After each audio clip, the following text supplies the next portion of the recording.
What's going on, guys? I'm back, and in this video I'm going to be talking about the Prinsu rack, which the Prinsu CabRack is the correct name. I installed this about a week ago, I would say. Yeah, about a week ago, and I'm just going to review the installation and how I did it. One person installation. It is possible. You just gotta go about it a little differently. So when I ordered the Prinsu rack, I ordered it with the KC Highlights Flex 40, and I got the cutout for the windscreen 40 inches. So when you get the box, you're going to put it together. You're going to take it out of the box, and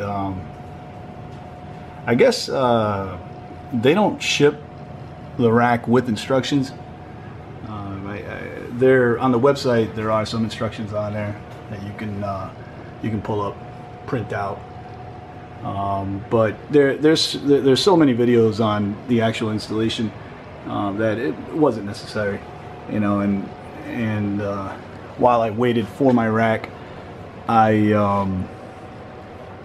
was reviewing these videos over and over again, just checking them out. So I had a pretty good idea on how to install it and how to assemble it. It's really simple. It's not hard at all. It's really intuitive. You know, you got two side rails, which are the two main pieces, which are nice powder coated black, and then the rest are just crossbars. Very simple. You know that the windscreen goes in the front, and you know that this little slope here is faces forward. There's really no way that that you can mess this installation up. It's really foolproof. So yeah. So when I ordered it, I ordered the Prinsu rack. All right. You got to order the this little piece here, which is like the noise reducing foam piece. You got to order that separately. All right, it's not included. So make sure you order this separately. So the rack, this little piece, and the light, I ordered that separately, obviously. So I got it all in at the same time, which was pretty cool. Included with the rack are these little eyelets here, 4 of them. Okay, so you got 2 pairs included with the rack. You can install them anywhere on the rack. I chose to put them here on the side, really because I didn't have any other use for them or any other place to put them. I haven't really put any load on it yet, but so I put them there. I might order another pair and put them somewhere here in the middle. You know what I mean? So I have 6. That way I give myself more options on how to lash things down. So,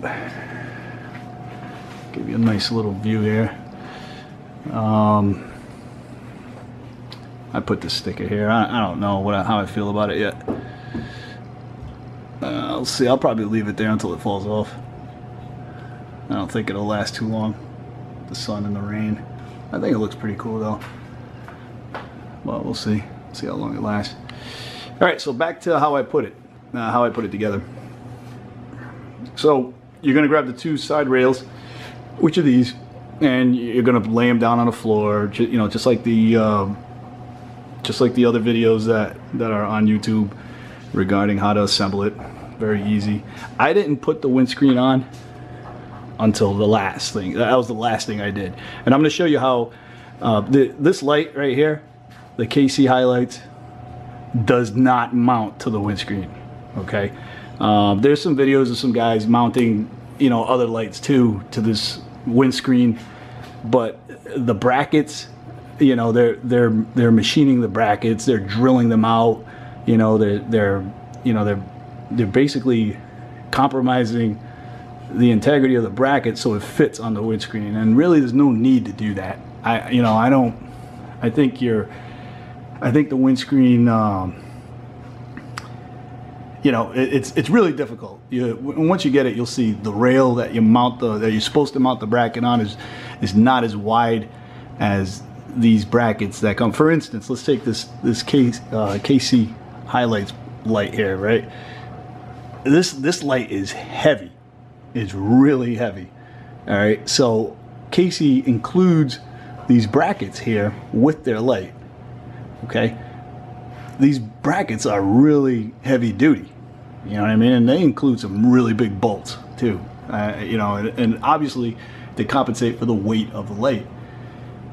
So you don't want to go cutting the bracket or filing it down, or just doing machine work to the bracket to try to get it to fit. I mean, that doesn't sit well with me. You know what I mean? I don't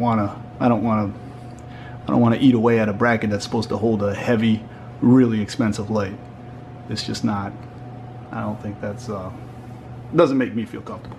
But so we'll get to how I put that. So when I put together the rack, all I did was I put this back piece right here, and since I got the shark fin, I got the 1 inch, the 1 by 1 inch crossbar, and so I installed this one first to hold the shape. Make sure everything's square, before you start torquing things down. You want to hand tighten the screws until it's pretty rigid and it holds its shape. You don't want to torque them down just yet though. So I installed this one here, and I installed the you want to put a middle crossbar. I don't think it really matters which one, but you want one towards the middle, and then I put one right at the end over here. Okay, and because of the light, I didn't install this. I used up one of the crossbars for the light, so the light sits on a crossbar. It doesn't sit on the windscreen. Okay, so I put those 3 crossbars on it. Okay, so it's a manageable weight. Then what I did was I put a bunch of towels on the roof of the car. Okay, and that's what you're going to sit the rack on, the towels, so it doesn't scratch or damage your roof, your paint. All right, so that's how I got it up there. Okay. Before that though, obviously you got to take the weather stripping off, and what I did was I took the weather stripping off and I cut it. I cut out the sections where the bolts go. Okay, so there's a section here you got to cut out. There's a section here that you got to cut out, and one here. All right, so you're cutting the weather stripping. You're cutting it into 1, 2, 3, 4 pieces. Okay, so you're gonna have 4 separate pieces that you're just gonna put on there. You can silicone it. I didn't do anything. I just put it on there, and I've been up and down the highway since, and I haven't had any problems. There's no noise. None of it's come loose. It's all snug. It's still there. But obviously you can put whatever you want to put on there to glue it down or hold it down securely. All right. So once you got the weather stripping cut out into the pieces, you're going to set it aside, and you're going to poke holes in the sticker that's there. You'll see the numerous other videos of the actual holes, but you just you don't have to rip the whole sticker off. Some people rip that whole thing off. I didn't. All I did was I just with an X-Acto knife or a razor knife, just very carefully cut the holes out. Just cut them out nice and neat, make it look clean. Once you got all the holes exposed, you got that done, right? All right, so then that's when you put all the towels on the top, and I put the rack in the bed of my truck. All right, so I laid it right here in the bed, in the same direction and orientation that it's supposed to go on the roof. All right, so then once I got it laid in here, I climbed in, I picked it up over my head, right, while I'm squatting here, and then I just laid it on the towels. So I picked up this rack and I laid it down by the towels, okay, on top of the towels. All right. So when you got all these towels down here, you're gonna have these. You're gonna want to expose these 4 holes, okay? So 2 here, the 2 back holes, the 4 rear screw holes. You're gonna expose those. All right. So you want to scrunch the towels in, so they're in from the sides, and you want to kind of lay it offset a little bit, so you got access to the holes. And then what you do is you just, you do the silicone.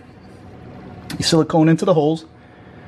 The Hershey's Kiss size glob of silicone, the more the better, I would say. But yeah, I mean, you don't want to go too crazy and have a big glob of it. But I would say like a Hershey's Kiss amount is a good, size to shoot for. So once you got that in there, you lay the spacers in there. You sit them nice and carefully down, all 4 spacers, right? Then you pick up the rack and you just move it. You move it so the bracket here is on top of those 4 spacers, okay? And once you got it in there, you put the screw in. It's gonna be a little difficult to find, to line it up to the hole, but that's because the silicone kind of makes everything a little bit more difficult. But you'll be fine. Like this silicone is not going to dry in whatever amount of minutes that it takes you to do that. The silicone, I want to say it takes hours for it to cure. So you're gonna be all right. Some people, I think some people, I've seen some people in the videos saying that they kind of panic because they're trying to get it in there quick and before the silicone dries, but it just doesn't dry that fast. Don't worry, just take your time, because once you start panicking, then you're not going to get the screws in there right, and you run the risk of cross threading. You don't want to do that. So you just take your time, finger tighten it, make sure it goes in smooth, right? And once you got the screws lined up, finger tighten them. Not all the way. Give yourself enough space where you can move the rack around. All right. So once you got these 4, then you move on to the middle single holes. Right? It's just 1 there. Very simple. I found that what makes this easier and what helps you out is to kind of have the front aligned. Have the front aligned correctly. Okay? When you got that front aligned correctly, it makes these, the rear hole alignments easier. Okay? Because you kind of got it already in the direction and in the orientation that it's supposed to be in. Okay, it just makes it a little easier. And then so as you move down to the next holes, you want a little step ladder too on the side. All right, so you put 2 step ladders on the side, and you just come in. You want to do the same thing with the silicone. Just lift it up a little bit, move it over a little bit, offset it a little. You do the silicone, do the spacer, pick it up, put it down. All right, you want to do both of them at the same time. Okay, so once you pick it up, you lay it down carefully, and it's going to fall on the, it's going to line up with the spacer. Same thing, put the screw in, do it calmly, do not panic. It's not going to dry in 10 seconds, and you're not going to screw yourself. And it's just silicone. You know what I mean? It comes right up. It's easy. You just pull it out with your finger. All right, and so that's how I went down. And I did all 5 on each, 5 on this side, 5 on that side. And you want to slowly start finger tightening them. Go to the front of the truck, make sure that it's lined up correctly. Make sure that the space in the brackets is similar on each side. You want to make sure that the front is lined up correctly with your windshield, so that way you don't have any issues. And this camera is like, I don't know. All right, there we go. So, and then just finger tighten it, and then once, do crisscross, go to the left, go to the right. Don't do them all, in consecutive order. Just, alternate, right? And then once you get them down finger tight, then you start torquing them just a little bit with the wrench, you know, jump over, crisscross, alternate. Then finally you're gonna have them all tightened down and you'll be good. So you got the rack installed. Then the rest of the crossbars, you can put them in, you know, you can do all these crossbars, you know, at your leisure. So the thing about the crossbars too is that you want these little sections pointing up, okay? Because this is where you install the bolts. And these are 1/4 inch carriage bolts that go in here. You put them in, slide them to wherever you need, okay? To secure whatever you need to secure. All right, they also sell a bunch of other accessories that you can put in there for roto packs and max tracks and, you know, a bunch of other different things. I mean, you know, sky's the limit. You can install whatever you want on these things. All right, so that's done. Now I'm going to go over the light.